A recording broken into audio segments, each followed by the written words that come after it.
Hello student, इस video में हम बात करेंगे कि यदि आप अपने जन आधार कार्ड में किसी प्रकार का करेक्शन करना चाहते हैं और करेक्शन के लिए आप आगे बढ़ते हैं तो आपको एरर है वो देखने को मिल जाता है। तो एरर में आपको इस तरह से एक मैसेज शो हो जाएगा। इसमें बताया जा रहा है कि आप अपने जन आधार कार्ड में जितने भी फैमिली मेम्बर हैं उन सभी की जो KYC है उनके आधार कार्ड के माध्यम से ही करना होगा। जब आप अपनी फैमिली KYC है वो कंप्लीट कर लेते हैं, इसके बाद भी अपने जन आधार कार्ड में किसी प्रकार का आप करेक्शन करना चाहें वो करेक्शन कर सकते हैं और आपका जन आधार कार्ड है वो फुल्ली एक्टिव है हो जाएगा। और यदि आप अपने जन आधार कार्ड की फैमिली KYC है वो नहीं करते हैं तो आपका जो जन आधार कार्ड है वो इनएक्टिव हो जाएगा, किसी भी काम का है वो नहीं है।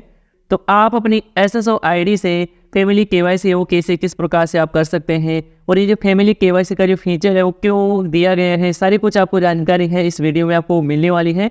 तो आपको आज की इस वीडियो को पूरा कंप्लीट है वो आपको देखना है। तो अब चलते हैं, वीडियो को शुरू करते हैं।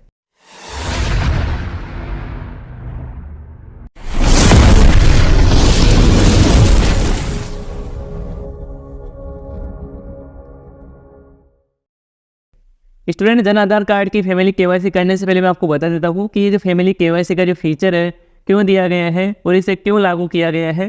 फैमिली KYC का फीचर है वो इसलिए दिया गया है क्योंकि जन आधार कार्ड से ही पेंशन के लिए या फिर किसी भी योजना के लिए आवेदन है वो किया जा सकता है और जन आधार कार्ड में किसी भी अल्टरनेटिव डॉक्यूमेंट से किसी प्रकार की जानकारी को अपडेट है वो किया जा सकता है, जैसे कि पेंशन के लिए डेट ऑफ बर्थ बढ़ाना है या और भी जानकारी को यहाँ पर अपडेट किया जा सकता है। इसी कारण से आधार कार्ड में जो डेटा है, आधार कार्ड में जो आपका नाम है, पिता का नाम है, डेट ऑफ बर्थ है, तो आपके आधार कार्ड का जो डेटा है वो जन आधार कार्ड में फेच है वो किया जाएगा। तो आपके आधार कार्ड में किसी प्रकार की गलती है, जैसे कि नाम में, पिता का नाम में, एड्रेस में या फिर आपकी डेट ऑफ बर्थ में, यदि इस प्रकार की गलती है वो पाई जाती है तो आपको सबसे पहले तो अपने आधार कार्ड को ही अपडेट है वो करवा लेना है। तो आधार अपडेट करने के लिए आप अपने नज़दीकी आधार सेंटर पर आप जा सकते हैं। वहाँ पर आप आधार में जो भी आप करेक्शन करना चाहें करेक्शन आप करवा लेंगे। इसके बाद में ही आपको अपने जो जन आधार कार्ड में फुल KYC है, फैमिली KYC है वो आपको करना होगा। नहीं तो आपके आधार कार्ड के अकॉर्डिंग जो गलत जानकारी है वही यहाँ पर जन आधार कार्ड में फेच है वो कर ली जाएगी, बाद में इसे आप चेंज भी नहीं कर पाएंगे। अब बात कर लेते हैं स्टूडेंट की, यदि आप अपने जन आधार कार्ड में फुल KYC है वो करना चाहते हैं, फैमिली KYC है वो करना चाहते हैं तो वो कैसे किस प्रकार से करेंगे। तो फैमिली KYC के लिए सबसे पहले आपको अपने मोबाइल फ़ोन या कंप्यूटर में गूगल को ओपन कर लेना है। देन यहाँ पर आप गूगल के सर्च बार में लिखेंगे SSO। तो जैसे ही यहाँ पर आप SSO लिखकर आप सर्च करते हैं तो सर्च रिजल्ट में सबसे ऊपर ही यहाँ पर आपको Rajasthan single sign in union के SSO पोर्टल का जो लिंक है सबसे फर्स्ट में ही यहाँ पर आपको देखने को मिल जाता है। तो आपको इसी पर आपको क्लिक है वो करना है, जैसे कि मैं यहाँ पर इस पर क्लिक कर लेता हूँ। इसके बाद में स्टूडेंट इस तरह से आपके सामने SSO पोर्टल है वो ओपन हो जाता है। तो यदि आपने इस SSO पोर्टल में अपना जो रजिस्ट्रेशन है वो किया हुआ है तो यहाँ पर अपना यूजर नेम पासवर्ड डालकर आपको लॉगिन है वो कर लेना है। और यदि आपने इस SSO पोर्टल में अपना रजिस्ट्रेशन तो किया हुआ है लेकिन आपके पास लॉगिन करने के लिए यूजर नेम और पासवर्ड नहीं है तो आप अपना यूजर नेम पासवर्ड है वो कैसे किस प्रकार से आप फॉरगेट कर सकते हैं, प्राप्त है वो कर सकते हैं, या फिर आपने अपनी SSO प्रोफाइल है वो सेटअप है वो नहीं कर रखा है तो वो कैसे किस प्रकार से करेंगे। तो इन सभी वीडियो का जो लिंक है इस वीडियो के नीचे डिस्क्रिप्शन पार्ट में आपको मिल जाएगा, चाहे तो आप उन वीडियो को देख सकते हैं और जो भी आपको SSO ID से रिलेटेड समस्या आती है उस समस्या को आप दूर कर सकते हैं। तो मैं फटाफट इसमें यहाँ पर यूजर नेम और पासवर्ड डालकर लॉगिन है वो कर लेता हूँ। इसके बाद में स्टूडेंट आप SSO पोर्टल में सक्सेसफुली आप लॉगिन हो जाएंगे और यहाँ पर आपके सामने काफ़ी सारे सर्विसेज की एप्लीकेशन है वो दिखाई देगी। तो इन सभी एप्लीकेशन में से आपको ई मित्र वाली जो एप्लीकेशन है वो आपको फाइंड करना है। फाइंड करने के लिए यहाँ पर आपको सर्च बार है वो दिया गया है, तो इस पर आप क्लिक करके ई मित्र आप लिखेंगे तो ई मित्र वाली जो एप्लीकेशन है वो सबसे ऊपर ही इस तरह से देखने को मिल जाएगी। और यदि आपको SSO पोर्टल पर उपलब्ध सभी एप्लीकेशन नज़र नहीं आते हैं, इस तरह से देखने को मिलता है, तो यहाँ पर आपको अदर ऐप का यहाँ पर आपको एक लिंक दे रखा है तो आपको इसी पर आपको क्लिक करना है। तो जैसे कि मैं यहाँ पर क्लिक करता हूँ तो यहाँ पर आपके सामने SSO पोर्टल पर उपलब्ध सभी एप्लीकेशन वो नजर आ जाएंगे और इस तरह से भी आप ई मित्र वाली जो एप्लीकेशन है वो फाइंड कर सकते हैं। तो पहले मैं आपको जन आधार कार्ड की जो एप्लीकेशन को ओपन करके आपको बता देता हूँ कि इसमें आपको फैमिली KYC का फीचर है वो दिखाई देता है नहीं देता है। जैसे कि मैं यहाँ पर जन आधार कार्ड की एप्लीकेशन पर क्लिक करता हूँ, इसके बाद इनरोल पर क्लिक करता हूँ तो यहाँ पर आप देख सकते हैं कि फैमिली KYC का अभी तक इसमें यहाँ पर एप्लीकेशन है वो क्रिएट नहीं किया गया है, ऐड नहीं किया गया है, लेकिन हो सकता है बाद में जल्द ही ऐड है वो कर दिया जाए। तो इसमें नहीं है तो मैं बैक आ जाता हूँ। तो यहाँ पर बैक टू SSO पर क्लिक करेंगे, फिर से आप SSO पोर्टल पर आ जाएंगे। अब मैं यहाँ पर सिटीजन ई मित्र ओपन करने वाला हूँ तो मैं यहाँ पर ई मित्र का जो एप्लीकेशन ओपन कर लेता हूँ। तो मैं यहाँ पर इस पर क्लिक करता हूँ। इसके बाद में इस तरह से आपके सामने सिटीजन ई मित्र पोर्टल है वो ओपन हो जाता है और इस पोर्टल पर आप तभी आ पाएंगे जब आपने फर्स्ट टाइम अपना रजिस्ट्रेशन सिटीजन मतलब क्लियर किया होगा। यदि आपने रजिस्ट्रेशन नहीं किया होगा तो आपको सबसे पहले तो रजिस्ट्रेशन करने के लिए बोला जाएगा। तो रजिस्ट्रेशन कैसे किस प्रकार से करना है उस वीडियो का लिंक इस वीडियो के नीचे डिस्क्रिप्शन पार्ट में आपको मिल जाएगा, चाहे तो आप उस वीडियो को देख सकते हैं। तो यहाँ तक आप इस पोर्टल पर आ जाते हैं। इसके बाद में आप नीचे की तरफ आएंगे, इसमें आपको डैशबोर्ड पर ही दो अलग अलग सर्विस देखने को मिल रही है। पहली यूटिलिटी की है, दूसरी है एप्लीकेशन की है। तो मैं यहाँ पर इसमें से यूटिलिटी सर्विस का चेंज करता हूँ। तो इसमें देख सकते हैं कि यहाँ पर आपको अवेलेबल सर्विस का सर्च बार है वो देखने को मिल जाता है, और यहाँ पर आप कुछ भी इसमें लिखेंगे तो उससे रिलेटेड यहाँ पर आपको सर्विसेज है वो देखने को मिल जाती है। लेकिन इसमें यहाँ पर देख सकते हैं जन आधार कार्ड की जो सर्विस है वो नहीं देखने को मिल रही है। तो मैं यहाँ पर जन आधार कार्ड की एप्लीकेशन है वो यहाँ पर निकाल कर आपको नहीं बताने वाला हूँ। तो मैं डायरेक्ट यहाँ पर जन आधार कार्ड के पोर्टल पर यहाँ पर रिडायरेक्ट होता हूँ। इसके बाद में इस तरह से आपके सामने देखने को मिल जाएगी कि थर्ड पार्टी पर आप रिडायरेक्ट होना चाहते हैं पोर्टल पर, तो आप ओके पर आप क्लिक करेंगे। जैसे कि मैं यहाँ पर ओके पर क्लिक करता हूँ। इसके बाद आप जन आधार कार्ड के पोर्टल पर आ जाएंगे। देन यहाँ पर आपको एनरोल का यहाँ पर आपको एक एप्लीकेशन दिखाई देगा, तो इस पर आप क्लिक करेंगे। तो क्लिक करेंगे तो इस तरह से आपके सामने जन आधार कार्ड की काफ़ी सारी जो एप्लीकेशन है सर्विसेज है वो देखने को मिल जाएगी। तो इन सभी सर्विसेज में से यहाँ पर आप देख सकते हैं कि फैमिली केवाईसी का यहाँ पर आपको सर्विस है वो देखने को मिल रहा है। तो मैं इसी पर यहाँ पर क्लिक कर लेता हूँ फैमिली केवाईसी के लिए। तो क्लिक करेंगे तो इस तरह से आपके सामने आधार केवाईसी के लिए ओपन हो जाता है। तो इसमें यहाँ पर आपके सामने दो ऑप्शन दिए गए हैं। तो यदि आपके पास रसीद संख्या है तो ये वाला आप टिक करेंगे, और यहाँ पर अपना रसीद संख्या है, आपके जन आधार कार्ड के जो एनरोलमेंट नंबर है वो यहाँ पर आपको दर्ज करना है। इसके बाद दूसरा ऑप्शन है यहाँ पर दिया गया है जन आधार कार्ड। तो यदि आपके पास जन आधार कार्ड है तो उसमें देखकर यहाँ पर अपना नंबर है वो दर्ज करेंगे 10 डिजिट का वाला। इसके बाद में आपको जी पर आप क्लिक करेंगे। इसके बाद में इस तरह से आपके सामने आधार ऑथेंटिकेशन कंसेंट है वो देखने को मिलता है। तो इसमें आप एग्री करेंगे, देन आप नीचे की तरफ आएंगे और ओके पर आप क्लिक कर देंगे। इसके बाद में आपके जन आधार कार्ड में जिस मेंबर की 18 साल से ऊपर एज है उन सभी मेंबर की लिस्ट है वो यहाँ पर आपको देखने को मिल जाती है। तब आपको ऑथेंटिकेट आपको करना होगा, तो आप किसी भी मेंबर से आप कर सकते हैं। जैसे कि मैं यहाँ पर अपने अकॉर्डिंग सिलेक्ट है वो कर लेता हूँ। इसके बाद आप नीचे की तरफ आएंगे और यहाँ पर आपको केवाईसी आधार करके यहाँ पर आपको एक बटन दिखाई दे रहा है, तो आप इस पर क्लिक कर लेंगे। इसके बाद में इस तरह से आपके सामने वेरिफिकेशन के लिए ओपन हो जाता है। तो यदि आप मोबाइल के जरिए काम कर रहे हैं तो इसमें से आपको OTP वाला ऑप्शन है वो सिलेक्ट कर लेना है। देन यहाँ पर आपको चेक करना है, और यहाँ पर आपको चेक नहीं करना है, सीधे यहाँ पर आपको OTP भेजे पर आपको क्लिक कर देना है।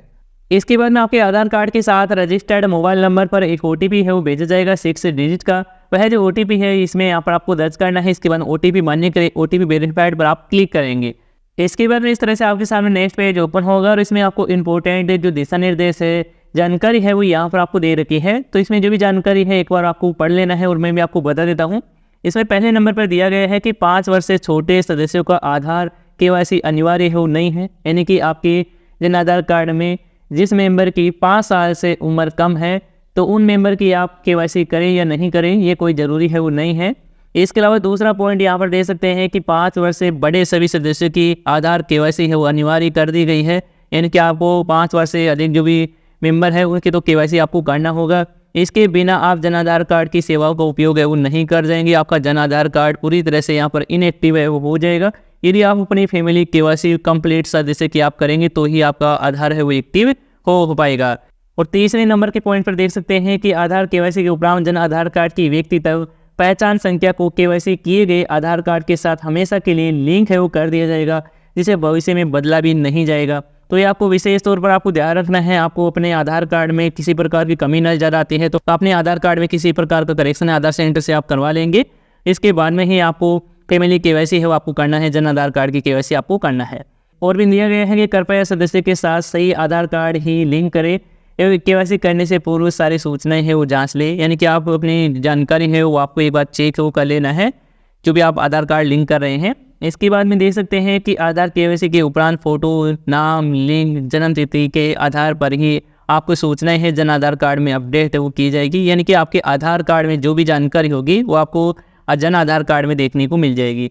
तो यदि आपके आधार कार्ड में सारी जानकारी सही है तो आप यहाँ पर फैमिली केवाईसी वो कंप्लीट कर लेंगे, और एक बार इसे आप जरूर आप पढ़ लेंगे। इसके बाद आप नीचे की तरफ आएंगे तो यहाँ पर आप देख सकते हैं कि केवाईसी कंप्लीट हो जाते हैं तो यहाँ पर आपको देखने को मिलेगी। और यदि आपकी केवाईसी वो पेंडिंग है तो यहाँ पर आपको देखने को मिलेगी। तो यहाँ पर देख सकते हैं कि सभी सदस्य के जो नाम है वो यहाँ पर शो हो रहे हैं। अभी तक इनकी जो केवाईसी है वो पेंडिंग है। और यहाँ पर देख सकते हैं कि जिस मेंबर की उम्र है, एज है वो 5 साल से कम होते हैं तो उन सभी सदस्यों की लिस्ट है वो यहाँ पर आपको देखने को मिलते हैं। तो हमारे केस में यहाँ पर जो मेंबर है वो 5 साल से नीचे हैं वो नहीं है, तो यहाँ पर लिस्ट शो नहीं हो रही है। यदि आपके केस में होता है तो यहाँ पर आपको शो हो जाएगी। तो ये केवाईसी करना है तो यहाँ पर देख सकते हैं कि आधार कार्ड तो यहाँ पर ऑटोमेटिकली वो पेज कर लिया गया है जन आधार कार्ड के हिसाब से। तो आप केवाईसी करने के लिए ज़्यादा कुछ प्रोसेस आपको नहीं करना है। गो टू केवाईसी का पर आपको बटन दिखाई दे रहा है सभी मेंबर के आगे। तो आप जिस भी मेंबर की करना चाहते हैं सभी मेंबर की एक-एक करके यहाँ पर आप करेंगे। जैसे कि मैं यहाँ पर सबसे पहले मैं यहाँ पर अपनी ही आपको करता हूँ। जैसे कि मैं गो टू केवाईसी पर क्लिक करता हूँ। इसके बाद में इस तरह से आपके सामने आधार कंसेंट के लिए दिया जाएगा, तो यहाँ पर आप एग्री करेंगे, देन ओके पर आप क्लिक करेंगे। इसके बाद में इस तरह से आपके सामने लिस्ट है वो देखने को मिल जाएगी। आपने जिस भी मेंबर को सिलेक्ट किया है उसी का नाम है वो यहाँ पर शो होगा, तो यहाँ पर आप टिक करेंगे, देन केवाईसी आधार पर आप क्लिक करेंगे। जैसे कि मैं यहाँ पर टिक कर लेता हूँ, देन यहाँ पर केवाईसी आधार पर क्लिक करता हूँ। इसके बाद में इस तरह से आपके सामने वेरिफिकेशन के लिए ओपन हो जाता है। तो यदि आप मोबाइल के जरिए कर रहे हैं तो इसमें से आप ओटीपी वाला ऑप्शन सेलेक्ट करेंगे, देन यहाँ पर आप चेक करेंगे। यहाँ पर आपको चेक नहीं करना है, डायरेक्ट यहाँ पर आपको ओटीपी भेजे इस पर आप क्लिक करेंगे। इसके बाद में आपके आधार कार्ड के साथ रजिस्टर्ड मोबाइल नंबर पर एक ओटीपी आएगा, वह जो ओटीपी है इसमें डाल देना है, देन यहाँ पर ओटीपी मान्य करें, यहाँ पर आप इस पर क्लिक करेंगे। इसके बाद में यहाँ पर देख सकते हैं कि हमारे जन आधार कार्ड के एक मेंबर की जो केवाईसी है वो कंप्लीट हो चुकी है। तो यहाँ पर आपको देखने को मिल गई है। तो यहाँ से आप कर लेंगे और यहाँ पर ये जो एक कम है वो यहाँ से हो गया है। तो अब इनकी बच रही है, तो इनको भी आपको एक एक करके यहाँ पर आपको कर देना है। तो जैसे कि यहाँ पर आप देख सकते हैं कि मैंने यहाँ पर एक एक करके 4 सदस्य को यहाँ पर फुल केवाईसी है वो कंप्लीट कर ली है, और यहाँ पर एक बचा है तो इसकी भी मैं यहाँ पर कर लेता हूँ। तो यहाँ पर आप देख सकते हैं कि मैंने यहाँ पर जन आधार कार्ड में कंप्लीट सदस्य की केवाईसी है वो कंप्लीट है वो कर ली है। और यहाँ पर देख सकते हैं कि कंप्लीट केवाईसी में भी यहाँ पर सभी सदस्य हैं, सभी मेंबर के नाम है वो यहाँ पर देखने को मिल गए हैं। इसके बाद में यहाँ पर आपको कंप्लीट केवाईसी प्रोसेस यहाँ पर आपको एक दिखाई दे रहा है, तो आप इस पर क्लिक करेंगे। इसके बाद में इस तरह से आपके सामने एक मैसेज है वो शो हो जाएगा कि केवाईसी है वो सक्सेसफुली है वो कंप्लीट हो चुकी है। इसके बाद में आपके जन आधार कार्ड में जो भी आप करेक्शन करना चाहें, और आपका जो जन आधार कार्ड है वो फुल्ली एक्टिव है वो हो चुका है। तो इस तरह से आप अपनी केवाईसी है, फुल्ली केवाईसी है, फैमिली केवाईसी है वो कंप्लीट है वो कर सकते हैं। इसके बाद ओके पर आप क्लिक करेंगे। और इसके अलावा यदि आप जन आधार कार्ड से रिलेटेड या फिर आप SSO ID से रिलेटेड किसी भी प्रकार की आपको समस्या आती है, आप जानकारी लेना चाहते हैं, तो आपको उन वीडियो का लिंक इस वीडियो के नीचे डिस्क्रिप्शन पार्ट में आपको मिल जाएगा, चाहे तो आप उन वीडियो को देख सकते हैं। और यदि आपको इस प्रोसेस में करने में किसी प्रकार की समस्या आती है, कोई भी आपको एरर है वो देखने को मिलता है, तो आप हमें कमेंट करके आप बता सकते हैं। तो स्टूडेंट, आज की वीडियो की जानकारी पसंद आई है तो इस वीडियो को लाइक कर दीजिएगा। चैनल पर यदि नए हैं तो चैनल को सब्सक्राइब करके नोटिफिकेशन बेल आप जरूर दबा लीजिएगा। तो इस वीडियो में अभी के लिए इतना ही, और यदि आपको इसी से रिलेटेड कोई सवाल है, सुझाव है, तो आप हमें कमेंट में बता सकते हैं। धन्यवाद दोस्तों।